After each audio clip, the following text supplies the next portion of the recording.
अब वहाँ कितने दिन के लिए जा रहे हैं? बस 1-2 दिन में वापस आ जाऊंगा। वैसे अब्रार, मैं तो आपको ये कहूँगी कि उस घर में वैसे भी आपकी वालदा रह गई हैं, मॉम को यहीं ले आए, उन्हें कोई केयर टेकर रख देंगे और अमल को वैसे भी अब चलता करें, रुखसत करें उसे।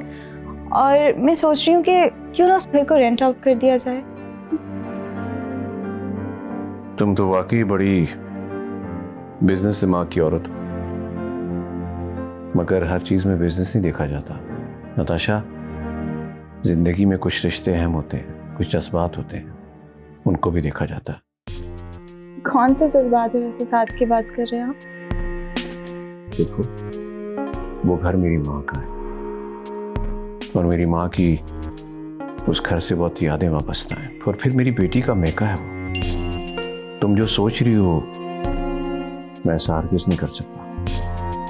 पहले अब्बा, मेरा तो काम था आपको मशवरा देना, बाकी जैसे आपको ठीक लगे।